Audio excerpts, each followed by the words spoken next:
In Plymouth, the local museum and art gallery has come up with a novel answer to the old question of how do you interest children in visiting museums? Answer, you take the museum to them.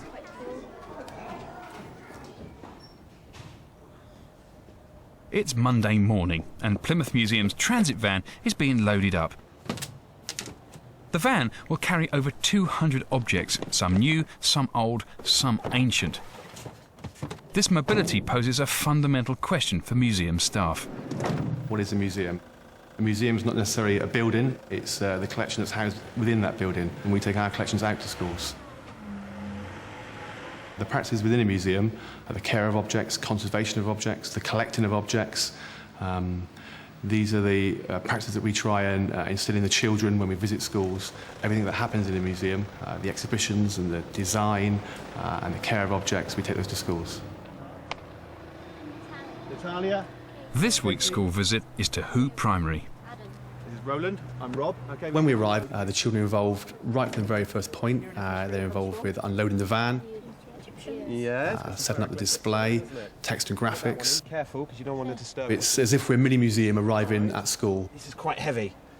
All right, I would so take it from underneath. Get your hands under. We don't want a museum to arrive in their school, us set it up, and then deliver a lesson for them. We want them to be taking ownership of this from the off. But this is the main display unit that's going to make up your museum display in your school. OK, I'm going to walk down with you this one and spot it through the doors for you. The display unit's quite heavy.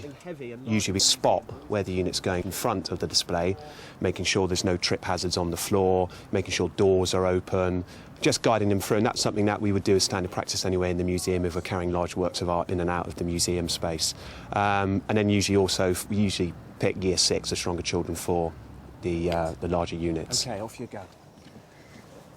While the van is unloaded, the initial display is set up in the school entrance. Try not to put the big objects standing up at the end of the table. Maybe place them in the middle of the table. From my point of view, it's bringing in people from the museum, coming in with artefacts that the children wouldn't actually experience even when they went to the museum. These are very much artefacts that have been specially chosen for primary children. They match in with the topics that the national curriculum say the children have to cover. We don't have those opportunities and those facilities and those artefacts at hand in our school. Is that a beetle? Yeah, it's a scarab. Well done. Yeah. All right. You get to hold and see things like this, which are phenomenal. It's just incredible, really. Mondays we arrive, we get the van unloaded, get the exhibition, the display up in a prominent place in the school, get the children involved from the off. We then have a welcome assembly where everybody in the school is involved. As I said, I work at Plymouth City Museum. What do you think you can find if you made a trip to the museum? What could you find there? I wonder. What did you find there? We were contacted by the deputy head and asked us out to speak to all the staff about what we could offer the school here. We explained how the week would run, their involvement, the children's involvement, the expectations. So you guys get down the seashore and collect objects from the seashore. We've got a natural history department at the museum, which has got lovely collections of objects. Each school have individual needs. We go to small village schools and we go to large city schools. The needs are quite different, the age ranges are very different, and we're happy to be flexible. Yeah, old bones, old things telling us about things in the past. The schools that get the most out of it are the schools that put the most into it. And that's important, that when we come for a week to a school, the schools which are on board and the schools which involve the whole school, and then that's the most successful visit we can make. Just the type of thing for keeping children in control. Every teacher should have one. Any ideas? That like that. All right? In some schools, only a certain number of classes are actually having sessions in their classes, but the whole school can take advantage of us being in their school. They can use a display for to support lessons that are going on with their class teacher. They can use it to support speaking and listening skills, and just generally use it as a creative inspiration. She's the highest. Yeah. Because otherwise she would be copying it. But look at that detail. Well, the great thing is these are real objects. The children have got a chance to actually get in touch with history, to touch, to feel, to have a kinesthetic experience with these objects. They're here in class, the children sketch them, they feel them, they touch them, they go to their reference books, they find a picture of the real thing they've held during their session with us. Egyptian or modern? They are modern. This particular week we've chosen our topics, and then we've either taken an arts-based topic or historical angle from it. So in Year 6s we've chosen the Egyptians, but we're also going to do skulls and beasts. FDP are doing fossils, and we've chosen various topics all the way up the school, so he's able to come in and deliver some stimulating materials to all the classes. We're just doing a description of one of the artefacts that we've chosen. Yeah, we're describing about this death mask here. I'm paying particular attention to the crown and the face.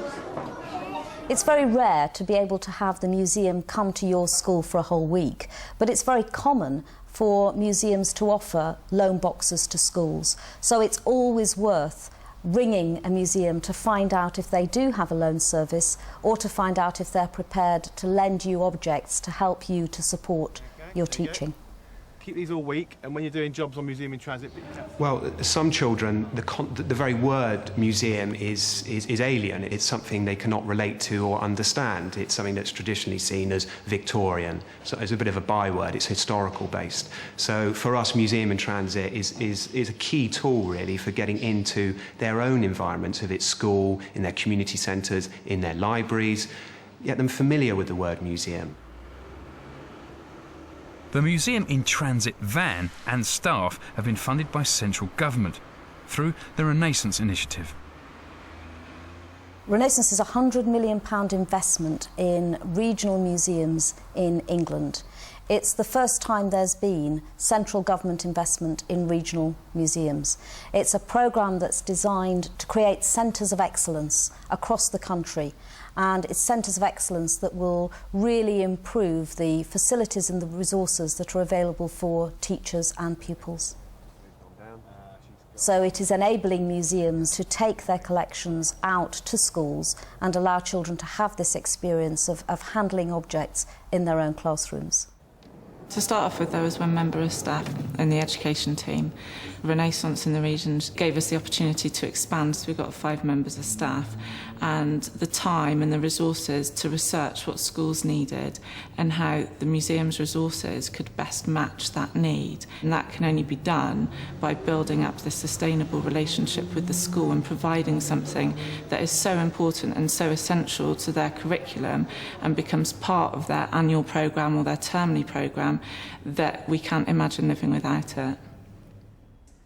Okay, so there'll be a bit of milling around, and we'll... Jill Holland is a professional artist and an education officer for the museum. Look very carefully in the paintings to see where that word is. One of the reasons why we chose the arts for this particular week was because our children they look at things but they don't really observe in detail.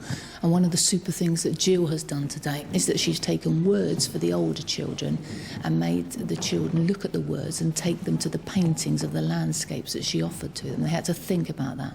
Then she took it a little bit further and took sketches of the original paintings and asked them to match where they went in the picture. So not only did they have to go up to the correct landscape, but then had to find the right part of the picture. Do you recognise that?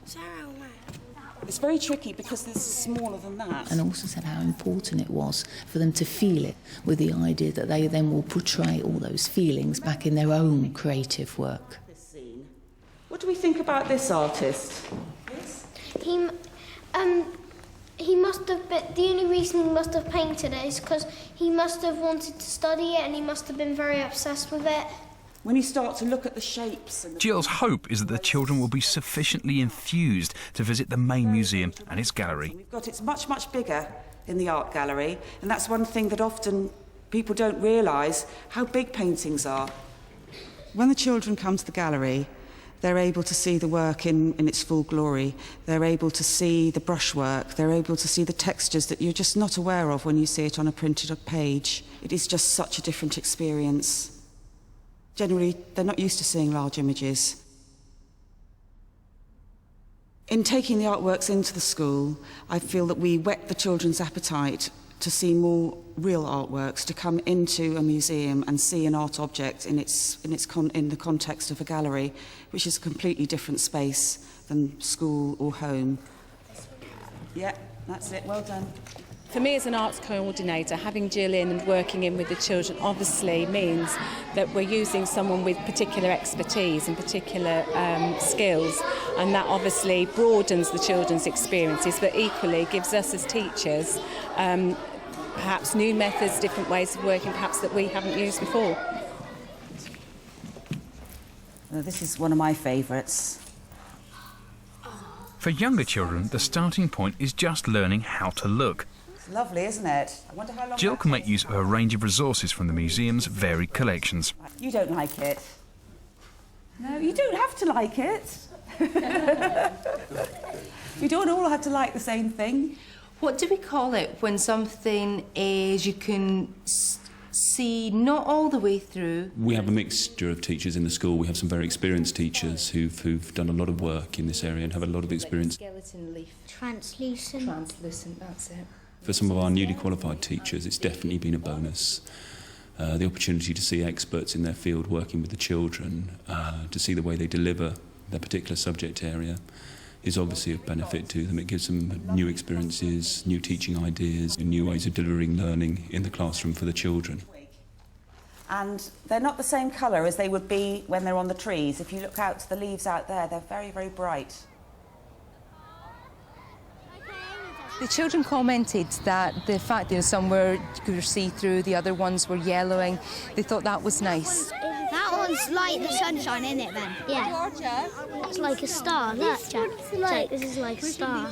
The fact that the museum brought the objects and the children enjoyed actually, touching them and looking at them and the observations was fantastic.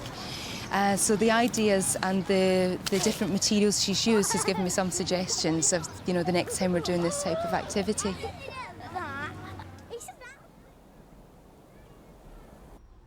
At Who Primary, the week-long visit is coming to an end, and there's lots to see. It's Friday and it's the last day of Museum in Transit. We and generally involve the whole school in a celebration of the week and the museum's visit to the school. A bead. It's wonderful, isn't it? Is this going to go up in class? Where's the teacher in charge of this one? Is this going to go up in class? Doing a themed week requires enormous amounts of preparation, but it's preparation which really pays off, because if you're going to have objects like that available to your children for a whole week, you really need to build them in to the teaching of all the subjects across the whole curriculum. I would like the schools to look at their planning at the beginning of a term as a staff room, as an inset. Are they covering topics that are historical or scientific or artistic based? And then they could, like us, plan 1 week in the term that could be this particular themed week. You want to do the ancient Greeks, but you need to do it from an artistic point of view. That will be different to doing it from a historical point of view. If you need to do skulls and beasts as part of your literacy, but you'd like to cover it from a scientific base as well, you could explain this to Rob, and then he will bring in all his team with all his super materials he has to offer. Saber-toothed tiger skull, you are correct. Fantastic. And if you like the idea of museums coming to schools, put your hands up and show me. Fantastic.